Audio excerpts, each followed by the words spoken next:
Our next guest is Nick Leseberg, a PhD student at the University of Queensland in Australia whose work focuses solely on the night parrot. Though a wild population of the bird was found in the remote outback of Australia in 2013, nearly 150 years after the species was first discovered, it still proved difficult for researchers to study because of its elusive nature. That is, until scientists realized that the night parrot comes out every night just after sunset to make its call for about a 10-minute period. Just 4 years ago, nobody knew what a night parrot sounded like, but now Leseberg is here to play us some of the calls he's recorded for this Field Notes segment. Nick Leseberg, welcome to the Mongabay Newscast. Thanks very much, Mike. Thanks for having me on. So tell us a bit about the night parrot. Specifically, I think most of our listeners may not be familiar, so can you give us the story about its initial discovery and its rediscovery and the sort of breakthrough that was made that has at last allowed us to begin to study this bird? Sure. It's the night parrot for Australian birders is it deserves the term, the description mythical species. It was when Europeans first arrived in Australia in the late 1700s through until the early sort of mid 1800s was when Europeans first discovered it. And it was found throughout arid central Australia in the desert, so some of the last places in Australia that were explored. And in the late 1800s, it was not, I don't know if you'd ever describe it as common, but it was seen reasonably regularly by people that were out in the deserts of central Australia. And then in the late 1800s, it underwent a precipitous decline. And that decline is really interesting because it matches that a lot of Australia's small mammals went through. And Australia, I don't know if you know, but Australia is has the unwanted record of the most modern mammal extinctions. And we think they're all to do with a combination of factors: the arrival of sort of pastoralism, so large herbivores like cows, sheep, the rabbits, these sorts of creatures. They weren't in Australia, so they arrived. Along with pastoralism came changed fire practices, and then on top of that came cats and foxes, which are brutally efficient nocturnal predators, something that didn't exist in Australia before the arrival of Europeans.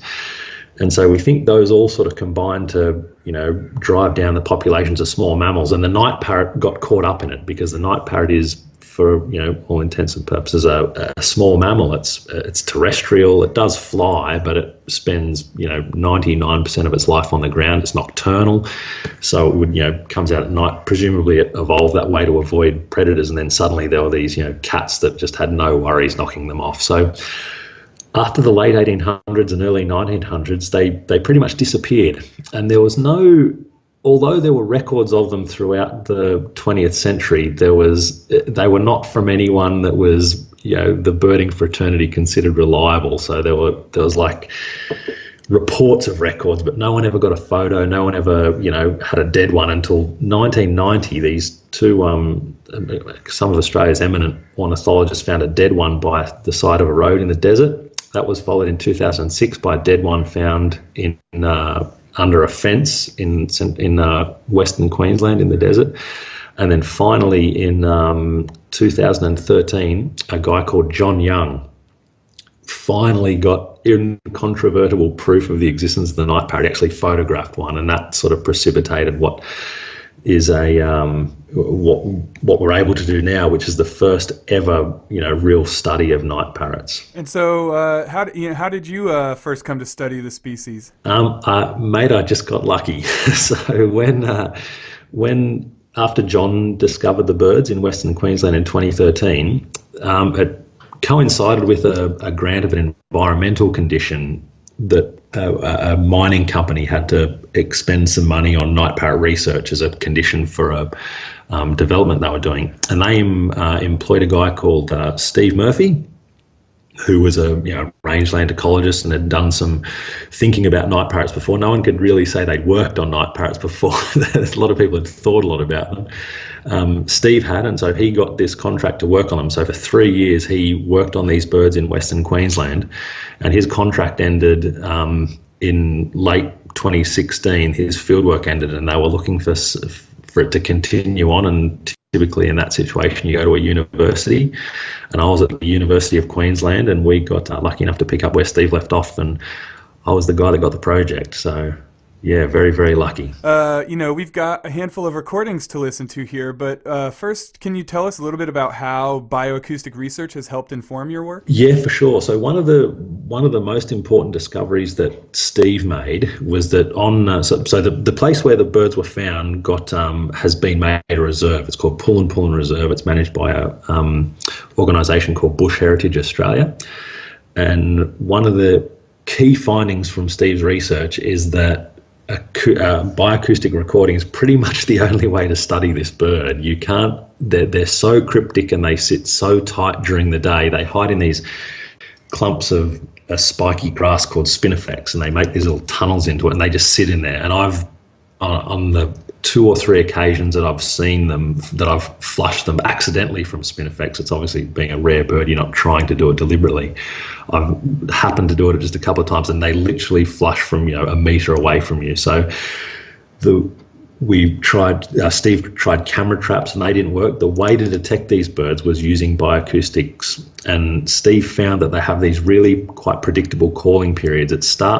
So the birds obviously spend all day sleeping in the spinifex, and about half an hour after sunset, there's this 10-minute calling period that, like I said, is quite predictable, where the birds that live in these little areas together, they start calling back and forth to each other, and then they take off and fly out and feed. And they return again in the morning, and usually about an hour before sunset, they'll again call back and forth to each other for a few minutes before turning in for the day. So, and now that we know about these predictable dusk and dawn calling periods, what we do to try and detect the birds is we put out our recorders, our song meters, or ARUs throughout the landscape in these, near these areas of spinifex where we know the birds might be roosting. We set them to record for that sunrise and sunset calling period, and then we pull them back in. And of course, we end up with, we've got literally years of recordings back to back. I can't listen to them all manually, so we've got actually a mob from the US called Conservation Metrics. They're building a model for us that's an automatic recognizer, and we'll wash all that data through the model, and it will be able to pick out where we know where there are night parrot calls. And that's how we hope to identify further populations of them right across Australia. So this calling period is really predictable. So the way to detect them in spots where you don't know if they're there or not is not to tramp through and trying to see them. It's actually to set up recorders, set them to record, during sunset and sunrise, sort of a couple of hours either side, and try and pick up those calling periods. So that's what we're going to listen to. Okay, so the first thing we're going to listen to here is a series of 3 recordings, all played sequentially. Tell us about these. So this is the recordings we've got is a pretty typical dusk calling period. So again, it's very predictable when it starts. It's always about half an hour after the sun goes below the horizon. So it's still, just a little bit of light. If you're there in the right spot, sometimes you can see little shadows, which are the night parrots flying back and forth. And what they do is they wake up from their little spots in the spinifex where they're roosting, and they call back and forth to each other for a couple of minutes. Then they seem to, obviously you can't see this because it's pretty dark. Sometimes, like I said, you just see a silhouette flying low over the spinifex. They sort of seem to then fly near to each other and call to each other. And you'll hear in one of the recordings, you'll hear we call it a croak call. It's like a frog. It goes like rick, rick, rick. And that's actually the call the birds seem to make when they land close to each other. That's like an inside voice or something. The birds, like I said, 2 birds really close to each other communicating. The whistle calls seem to be more longer distance communications. But again, this is a pretty, I could take you out to the spot tonight, Mike, and this is what we'd hear. All right, let's give it a listen.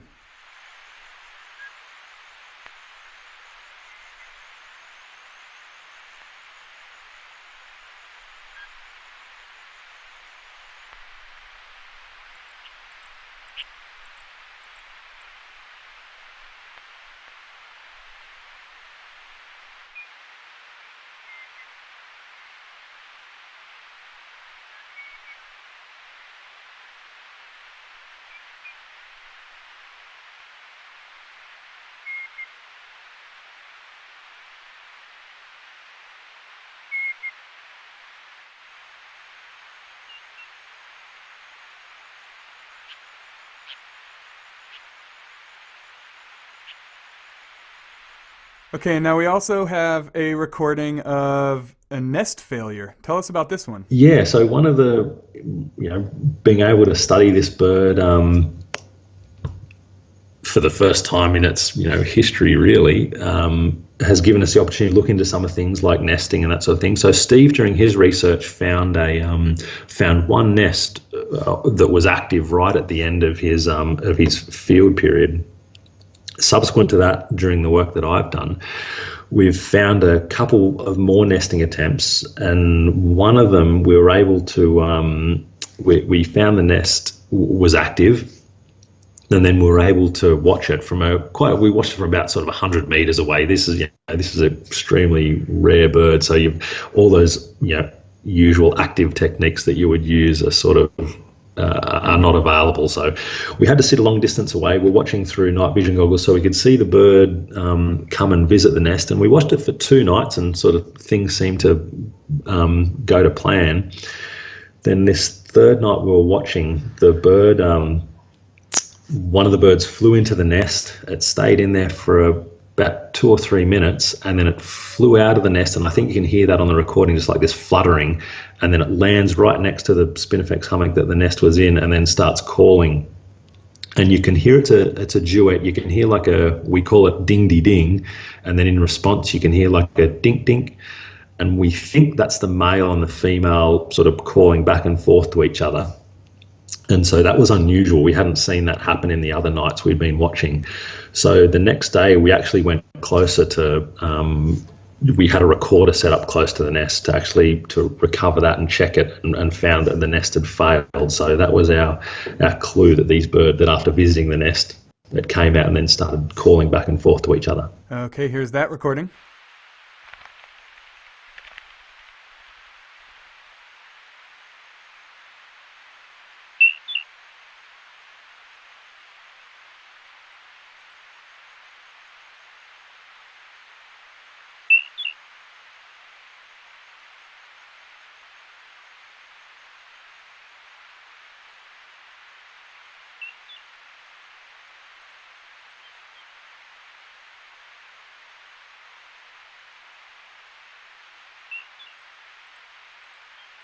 And then as something of a follow-up to that one, we have a male singing. Tell us about this one. Yeah, again, that's people would argue about terminology, about singing and all that sort of stuff, but that's sort of the title I've given it. So this was the night after that nest failure, and it's really unusual. The calling period usually only goes for sort of 10 minutes or something like that, of the birds calling back and forth to each other, and then things go quiet. Presumably that's when we know actually from one that's been tracked, we know that after that sort of 10 or 15 minute calling period, the birds leave their roosting area and fly long distances to go and feed.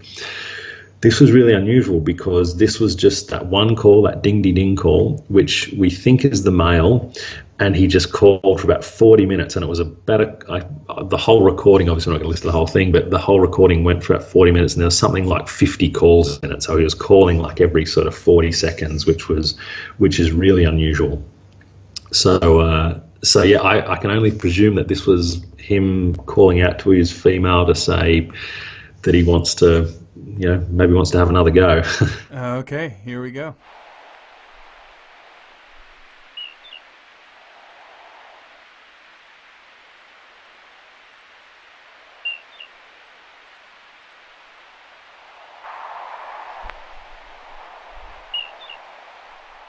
Okay, so Nick, you have a website, nightparrot.com.au. Tell us about the website. How does it fit into your work? Sure. So the website's set up and managed by here in Australia, we have a lot of threatened species have recovery teams set up, which are just set up to sort of not manage the species, because they don't have any sort of legislative, I suppose, authority, but it's just a group of experts that monitor the research, direct the research. And in the case of the night parrot, that was obviously a recovery team was set up, and as part of that, we've set up a website that main idea is to inform other people that might be out and about in areas where night parrots are found, that they the sort of habitat you might look for, little notes on behaviour that we've discovered in the time we've been researching them, and most importantly, because as I've sort of just described here, the real way to detect these birds is to hear them calling in that sunset or sunrise calling period. To provide some examples of the calls that they might hear. So on the website there, you can get, I think there's a bunch of examples of calls that you can hear. Really, probably the most exciting addition to those since the original calls were made, it was the discovery of some birds in Western Australia, which, if you're not familiar with the geography of Australia, that's sort of the other side of the country to where the birds that I'm studying are. And the calls there are actually a little bit different.